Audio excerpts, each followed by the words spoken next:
seja muito bem-vindo. Me chamo Danilo Bienfeld, muito prazer. Estamos iniciando mais um quadro Saúde Você. E hoje temos aqui um convidado muito especial, né? Atenção homens, vamos abordar aqui um assunto muito conveniente, né? De muito interesse, um assunto bastante relevante, um assunto que deveríamos tratar com naturalidade, mas que por muitas fake news, muitas coisas criadas pelo próprio homem, né, ainda temos dificuldade de tratar sobre isso. Vamos desvendar alguns mistérios e ele vai tirar aqui muitas dúvidas minha e também de você, né? Você aí que está nos assistindo. Obrigado a você pelo carinho que está nos acompanhando. Como é que cumprimenta, doutor Alexandre? É assim ou assim? Pode ser assim e com o urologista final assim. Quer dizer que com o urologista o cumprimentar é diferente. É diferente. Meu convidado é especial, hein? Ele é médico e a sua atuação é como urologista. Dr. Alexandre Filipov. Por que urologia? Obrigado, Danilo, pelo espaço, para a gente estar esclarecendo ao pessoal, ao seu público.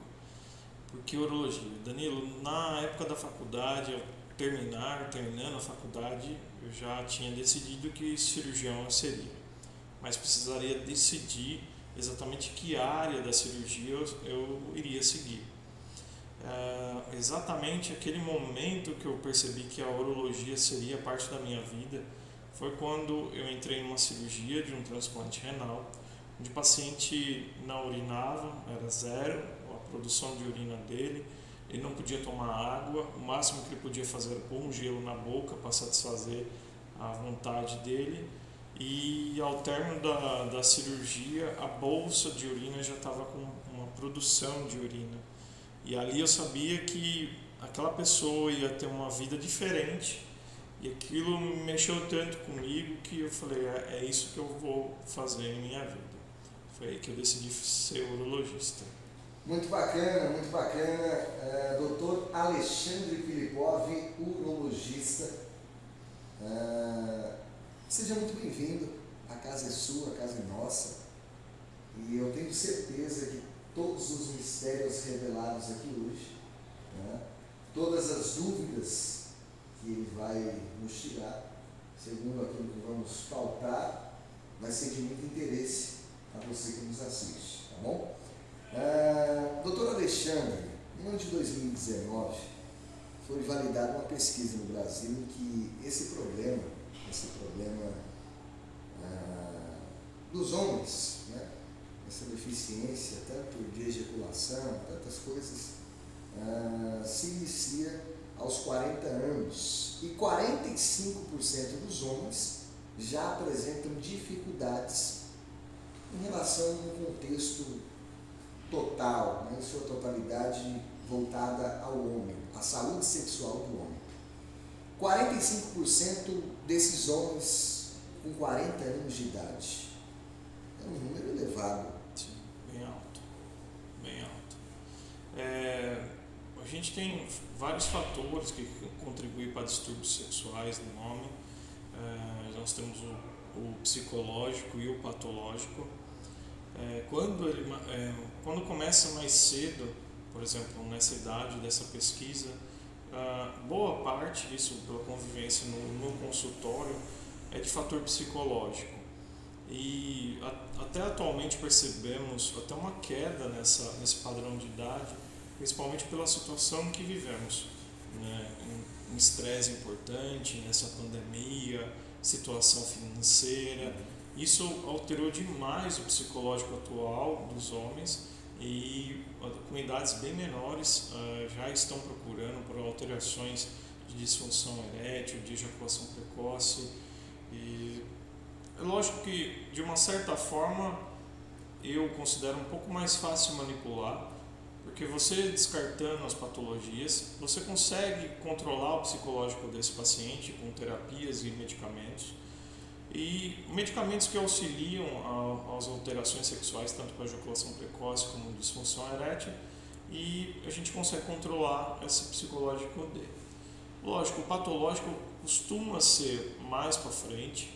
Nós temos a disfunção pré-erétil, por exemplo, por causa da idade, pelo envelhecimento das musculaturas, enfim, é natural. Mas temos as patológicas, por hipertensão, diabetes, tabagismo, aumento de colesterol, que não faz o tratamento. E isso vai acometer um paciente geralmente com mais idade, para associando junto com a idade. Mas é claro, pode acontecer mais cedo, caso tenha muitas associações. Ele já é um diabético desde os 30 anos, 35 anos, fuma, tem pressão, não cuida, não toma seus remédios. Quanto mais ele não se cuidar, mais cedo isso vai se desenvolver. Então, realmente, nós temos esses dois fatores associados, doenças do corpo, doenças da cabeça, e isso começa cedo, muitas vezes. Muito bem, Dr. Alexandre Filipov, urologista atuante aqui na cidade de Guanambi, Bahia. Fora Guanambi, tem outras cidades que você atende? Tem pacientes de outros lugares? Sim. No consultório, a gente tem cidades até de 300 quilômetros de distância, já passou comigo, mas atualmente estou focando em atendimento apenas em Guanambi. Certo. Doutor Alexandre, o que é uma disfunção erétil? É um problema orgânico, psíquico ou as duas coisas juntas? Exatamente. Pode ter as três categorias. O patológico, que seria o orgânico, o psicológico, o fator psicológico, por algum motivo alterando o paciente, e o misto, onde a gente vai ter os dois fatores associados. Então, pegando um gancho da última resposta, o psicológico ele vai se desenvolver, pode se desenvolver em qualquer idade, desde o jovem até o mais velho, até o idoso. O psicológico do homem precisa estar bem para poder desenvolver a ereção dele. Qualquer alteração que ele tenha, uma crise de ansiedade, uma depressão, um estresse muito intenso, isso vai alterar e vai atrapalhar consequentemente a ereção dele. E precisamos focar nessa parte psicológica para poder reverter o quadro. O patológico, nós temos distúrbios hormonais, as obstruções dos vasos sanguíneos, que seriam a parte de diabetes, tabagismo, pressão alta, colesterol alto. Isso tudo vai fazer com que não leve o sangue corretamente para o pênis, causando uma disfunção erétil. E a mista, onde, por exemplo, o paciente pode ser apenas tabagista, e aí com 50 anos ele já começa a apresentar uma disfunção erétil, sendo uma paciente jovem, e isso começa a afetar o psicológico dele. Uma disfunção erétil que era leve começa a ter muito mais dificuldade, porque o psicológico entra no meio também, e aí o que era leve começa a ser, às vezes, ficar grave. E aí é onde você tem que perceber onde está o misto, porque é complicado. Você acha um problema, por exemplo, o tabagismo, mas você tem que sentir na consulta até onde o psicológico dele está afetado. Tentar entrar no quanto ele está o relacionamento, se está bom ou não, para tentar mexer com os dois ao mesmo tempo. Então, só para deixar claro para os ouvintes, disfunção erétil é uma dificuldade para se ter a ereção ou não ter a ereção. Entendi.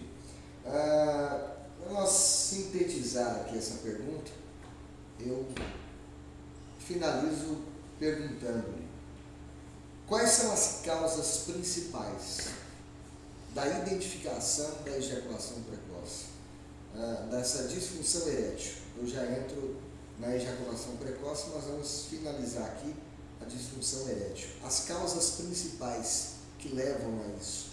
Certo. Bem, então, causas principais. psicológico, como eu disse, depressão, Sim. crise de pânico, ansiedade, qualquer coisa que altere de forma importante o psicológico do homem. A parte patológica, a gente vai poder, principalmente a falta de sangue. Então, o que vai causar? O diabetes vai causar uma destruição dos vasos sanguíneos, vai impedir. A pressão alta vai fazer a mesma coisa, se não controlada, vai destruir os vasos e vai impedir o sangue de chegar. Alterações hormonais de tireoide, testosterona, caso muito importante, pode afetar o paciente de uma tal forma que pode também dificultar a ter a ereção. E o tabagismo, principalmente, que hoje em dia, graças a Deus, tem caído muito, mas para aquelas pessoas que têm ainda o hábito, também há uma destruição dos vasos sanguíneos, onde também vai ter a dificuldade para você chegar à ereção devido a essa falta de sangue. Existem outras maneiras de ter, mas aí são a gente chama de iatrogênicas, que podem ser através de procedimentos cirúrgicos invasivos, muitas vezes grandes, da cavidade abdominal, principalmente atingindo a pelve, onde você pode ter lesões de inervação, onde o paciente aí vai ter uma dificuldade de ereção, não pela falta de sangue, mas pela destruição do nervo que leva o impulso de aumentar o sangue para dentro do pênis. E aí também temos esses casos através após a cirurgia. Uma colocação: o Covid-19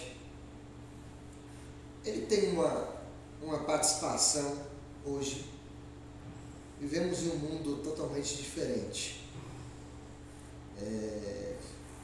Fomos obrigados, né, a mudar o nosso hábito de viver. O Covid-19 mudou isso, a pandemia no Brasil, no mundo. E diretamente o Covid tem algo a ver com isso?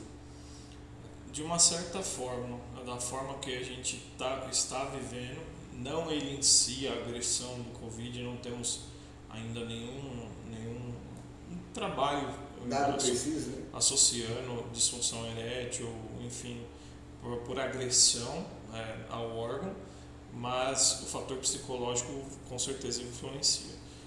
Se a gente pensar na crise mundial que ele causou, o fechamento do comércio, o lockdown, enfim, muitas coisas onde a pessoa às vezes já tem muitas doenças e não consegue sair de casa, começa a entrar em depressão. Isso sim afetou psicologicamente de forma muito importante as pessoas, e aí acabou aumentando sim os casos de disfunção erétil, de ejaculação precoce, por causa do psicológico afetado pelo Covid-19. Agora vamos passar agora para um outro passo, né, importante também. 39% dos homens têm a ejaculação precoce. Quais são os motivos? Qual é o detector principal para identificar uma ejaculação precoce? Identificar que eu sou precoce. Quem nos assiste é precoce. Isso é muito importante, né? Porque se deixar, os homens todos vão pensar que 100% ele tem ejaculação precoce, ou 99%. Ele sempre vai querer ter uma ejaculação mais prolongada. A maioria me pergunta isso, como que faz. Mas didaticamente, para a gente ter um problema e identificar que é uma ejaculação precoce, nós temos que ter um tempo de ejaculação onde há o prejuízo de alguém do relacionamento. Entendi. Então, ou a esposa não está feliz com o problema por causa da ejaculação que está acontecendo mais rápido, não chegando ao clímax da relação, ou o homem não está sentindo satisfeito. Ele pode até satisfazer a esposa com preliminares e um coito com tempo mais reduzido, mas ele mesmo não está satisfeito, gostaria de um tempo maior. Então, se isso acontece, se há prejuízo de algum dos lados, sim, podemos classificar que há uma ejaculação precoce. Se isso não ocorrer, não podemos falar que tem. Então, se um casal com 5 minutos de relação fica satisfeito, não dá para considerar que temos ejaculação precoce. As causas da ejaculação precoce. Nós temos dois fatores, o primário e o secundário. O primário geralmente vai ocorrer quando nós temos a ejaculação precoce desde o início da sua atividade sexual, e o secundário quando você desenvolve isso em algum momento da sua vida. O primário geralmente está muito associado por sensibilidade, aumento da sensibilidade da glande, da cabeça do pênis, que ao toque vai ter um estímulo muito maior, e isso desencadeando a ejaculação. E o secundário, que desenvolve em algum momento da vida, também é influenciado por fator psicológico. Então, da mesma forma que a ereção, o estresse, a depressão, crise de ansiedade, sendo a ansiedade o pior veneno para uma ejaculação precoce. Ansiedade na hora da relação, ansiedade de um relacionamento novo, ansiedade para tentar segurar mais ainda a ejaculação, para demorar mais, isso piora cada vez mais. Então nós temos esses dois fatores principais, sensibilidade e psicológico. Muito bem. Uma menina com 12 ou mais anos de idade, ou até mesmo a sua idade abaixo, 10, 12 anos, ela vai até um ginecologista. Mas o homem, buscado e assegurado de sua autoconfiança, a sua autoafirmação, com 70 anos de idade, ele não vai ao médico. Doutor Alexandre, se dirigindo aos homens, sua resposta, qual seria o conselho dado a esses homens a se cuidarem? Qual seria a regra ou um pontapé para quebrar de vez esse tabu que o próprio homem constrói dentro dele? Certo, Danilo. Bem, se eu tivesse que dar um conselho para os homens que estão assistindo, é que não é vergonhoso você se cuidar, você ter uma vida saudável, e que procurar um médico apenas quando você tiver algum problema, muitas vezes vai causar uma dificuldade no seu tratamento, um atraso no seu tratamento, e isso não quer dizer que você está se cuidando, você está no máximo sobrevivendo. Então, se cuidar é sinônimo de prevenir, e prevenir é o que geralmente as mulheres fazem, que é procurar o médico antes de surgir um problema. Então, se fôssemos dar uma dica, algo especial, depois que o homem passar pela puberdade, o ideal é que ele se consultasse pelo menos uma vez ao ano no urologista para avaliações de desenvolvimento de testículo, ou até mais jovens mas às vezes o pediatra faz essa função. Mas ver desenvolvimento de testículo, da haste peniana, desenvolvimento hormonal, enfim, a saúde do homem. E então, quando for mais velho, consequentemente a próstata, que é extremamente importante e não tem nada de vergonha. E isso só trará benefício para a sua saúde e para a sua família, que muitas vezes depende muito da sua presença para que você continue seguindo em frente e cuidando de sua família. Então essa é a minha dica para eles, para se cuidarem. Doutor Alexandre, por esses fatores que se acarretam aí na vida do homem, qualquer homem que seja homem, possivelmente ou não, ele irá enfrentar um problema como esse. Para não ficar nessa insatisfação, dizer que ele é incapaz, que ele não pode, ele se dirige e tem o seu refúgio de ir até a pílula, o trovão azul. Certo. Existe uma contraindicação sobre a pílula azul? Sim, qualquer medicamento, lógico, os mais simples, é mais fácil você saber a hora de você utilizar, mas qualquer medicamento, o ideal é você tomar com orientação médica. Então, assim, nós temos contraindicações para utilizar as medicações de indução da ereção, o azulzinho que conhecem, que é o sildenafila, e outros sais que existem no mercado, principalmente por efeitos colaterais e coisas que podem acontecer. Então, assim, está muito associado às pílulas de ereção com infarto, pacientes que infartam. Então, sim, nós temos alguns pacientes que não têm indicação de utilizar esse tipo de medicamento. Pacientes com cardiopatias graves, problemas já com históricos muito importantes de infarto, o risco dele estar utilizando essa medicação é maior. Utilizações de medicamentos, principalmente para pacientes cardíacos que dilatam os vasos sanguíneos do coração, esses não podem usar de forma alguma esse tipo de medicamento. E também tem que ter cuidado ao utilizar em jovens, porque muitos utilizam para se garantir numa relação, muitas vezes após a ingesta de bebida alcoólica, que vai dificultar às vezes a ter ereção, em grande quantidade, claro, para ele não fazer feio com a menina. Ele faz uso dessa medicação não tendo nenhum problema, nem psicológico e nem patológico. Isso pode desencadear um problema nele chamado priapismo, que é uma ereção prolongada, onde, se perdurar por muitas horas, pode causar a falta de sangue.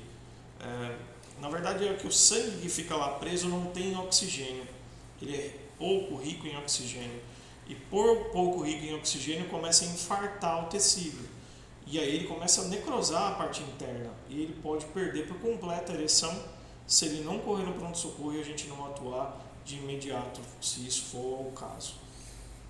Muito bem. Dr. Alexandre Filipov, desvendando muitos mistérios e tirando aqui algumas dúvidas. Ele que é atuante, né, médico, atua como aí urologista.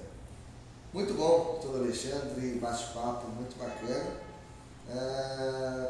Nosso bate-papo está quase finalizando. Dr. Alexandre, existem aquelas pessoas que gostam de beber, né, até passam do limite. Todo ser humano, eu acho que tem um limite de tudo, né? Não compreende a necessidade de uma boa alimentação. A má alimentação, ela tem a ver com a ejaculação precoce? Não, então, a má alimentação, ela não mexeria tanto com a sensibilidade com o psicológico do paciente, né? Tanto que muitas vezes a gente tem até uma má alimentação influenciada por um psicológico, por dependência de comidas gordurosas, enfim, até quase com um vício em comer hoje em dia. Agora, se você falar em má alimentação com a dificuldade em ereção, uma disfunção erétil, a gente pode ter, devido a altos índices de colesterol por alimentações ricas em gorduras trans, enfim, uma má alimentação errada por muitos anos, com colesterol altíssimo, sendo que não procura ajuda, um endócrino, um cardiologista para curar, isso pode vir a levar a um desenvolvimento da disfunção erétil. Agora, da ejaculação precoce, como ela não vai atuar tanto na parte de sensibilidade como na parte de sensibilidade como de psicológico, ela não vai estar influenciando nessa parte. Muito bem. A penúltima pergunta que eu te faço: qual é a idade masculina para se cuidar? Existe idade? E nessa mesma pergunta eu te faço uma outra colocação: como ajudar ou ser ajudado a ter uma vida plena sexual masculina? Certo. Bem, a idade não tem uma idade fixa em si para procurar a ajuda. É claro, a fixa a gente pontua atualmente ao tratamento do câncer de próstata, onde a gente vai pontuar a partir dos 50 anos para qualquer homem que não tem um risco de câncer de próstata, que seria nenhum parente na família com câncer ou pele negra, 45 anos com um desses fatores, e 40 anos se tiver dois fatores, dois parentes com câncer, muitos parentes com câncer de próstata. Não adianta ser, foi um câncer de garganta, de pulmão, tem que ser o câncer de próstata, ou associado ao pai com câncer de próstata e pele negra, seriam dois fatores. Ele tem que começar o rastreamento a partir dos 40 anos. Isso atualmente é o pontual que a gente utiliza para ele procurar o urologista. Mas se fosse o ideal é que assim que ele passasse pela fase do pediatra, que ele ia começar a entrar em puberdade ou no meio da puberdade, era ideal que ele acompanhasse para o resto da vida com o urologista, como as mulheres fazem com o ginecologista. Mas isso dificilmente acontece e ainda a gente não tem políticas públicas para que isso ocorra, somente por câncer. Agora, se eu tivesse que dar alguma orientação para ter uma vida sexual plena, sem problemas, é tentar lidar com o primeiro psicológico, que é o primeiro fator. Lidar com o dia a dia, saber que nós temos as nossas pressões, nossos deveres, tentar fazer que isso não abale nem o seu dia a dia e nem o casamento. Ter uma relação especial com a sua companheira, tentar algo para desestressar da semana, do dia a dia, ter um hobby, alguma coisa, de preferência que tenha uma atividade física, porque isso influencia demais, principalmente na parte do psicológico e do corpo, para você ter uma atividade sexual boa. E claro, se cuidar, se tiver algum problema de saúde, manter ele controlado. Se não tiver, o ideal é manter uma alimentação saudável, atividade física. Isso tudo vai facilitar que tenha uma vida sexual sem problemas. Muito bem, muito bem. Dr. Alexandre Filipov, urologista, entende do que fala, hein? Muitos mistérios revelados e muitas dúvidas esclarecidas, né? Tiradas.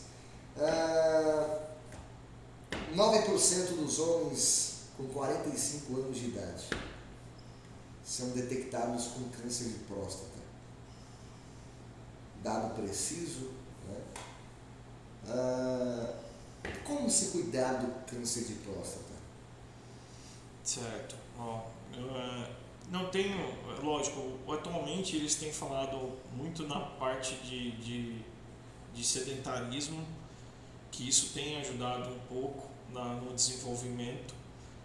Porém, o fator muito importante ligado é o que eu acabei citando atrás, é o fator familiar e hereditariedade da pele negra. Isso aumenta muito a incidência. E o que ele precisa fazer? Então, assim, a princípio, manter uma vida saudável, isso já ajudaria muito.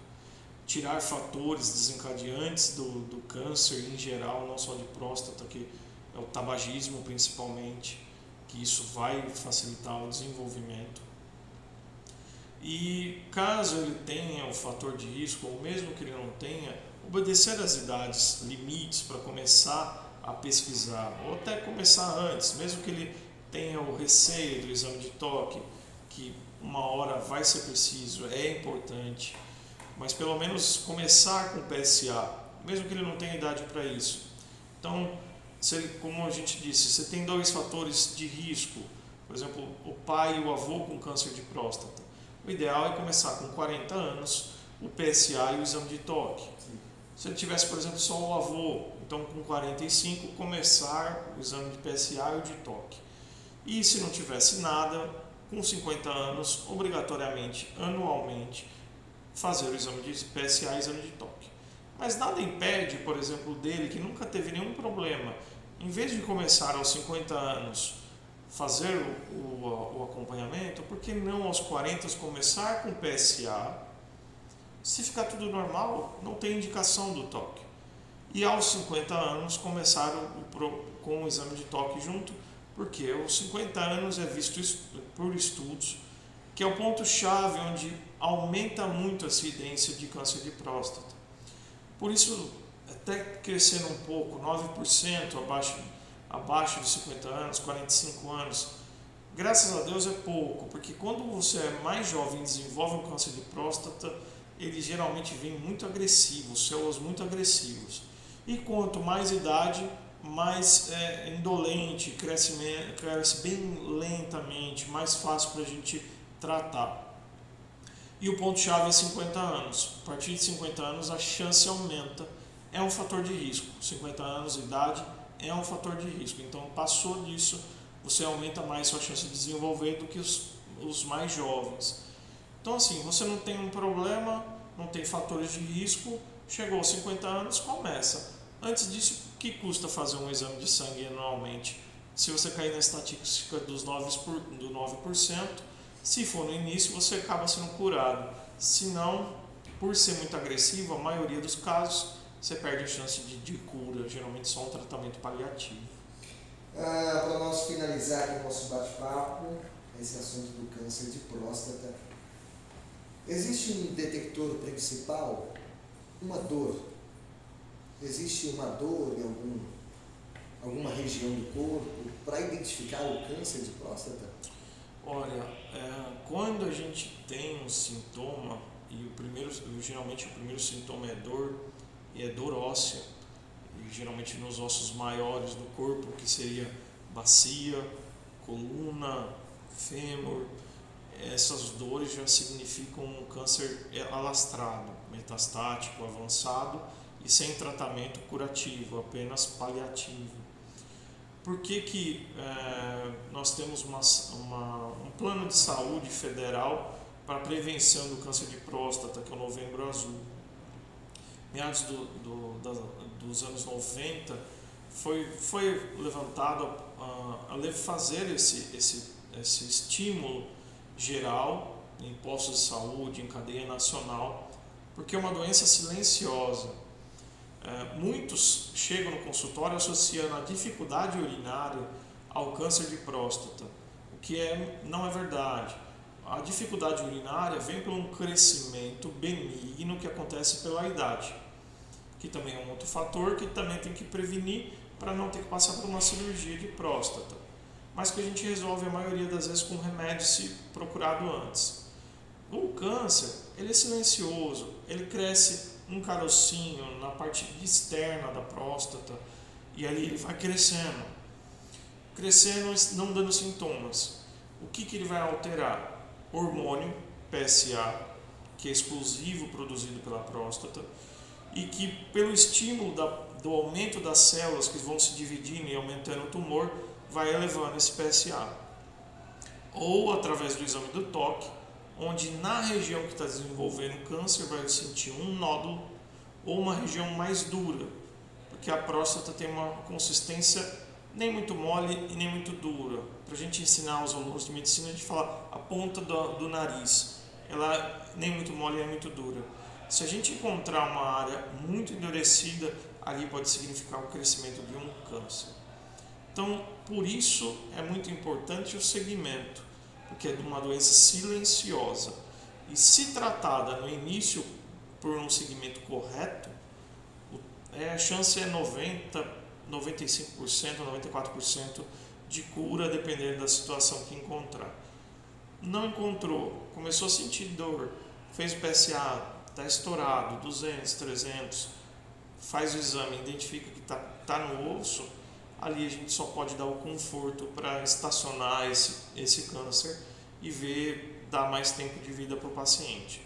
Então, por isso não é aconselhado procurar quando sentir sintomas, porque se ele sentir sintomas e for do câncer de próstata, infelizmente ele perdeu a chance do tratamento. Muito bem, muito bem. Só mesmo agradecer a vossa pessoa, muito obrigado, né, pela prestação de serviço, tirou as dúvidas, desvendou muitos mistérios. Eu acredito que os homens tenham quebrado esse tabu aí, nestes momentos, né, nestes minutos desse bate-papo. No quadro Saúde Você, quiser saber mais, tirar quaisquer dúvidas, né, está às ordens. Como te encontrar nas redes sociais? Eu tenho um Instagram profissional, que lá eu tiro dúvidas, faço publicações para orientação, da mesma forma que a gente fez hoje aqui. Dr. de Dr. Alexandre Filipov, Filipov, Dr. Alexandre Filipov. Lá vocês podem me encontrar e qualquer dúvida estou à disposição para ajudar todos lá. E também procurar aí o escritório no mesmo, né? Fazer uma consulta e fazer aí os seus exames rotineiros que deveria ser feito, mas os homens não fazem, né? Sim. Doutor Alexandre, muito obrigado pelo carinho, muito obrigado por estar aqui junto conosco. Muito obrigado pelo espaço. Muito obrigado mesmo. Esse foi mais um quadro Saúde Você, Danilo Benfeld por aqui. Muito obrigado e até o próximo, hein?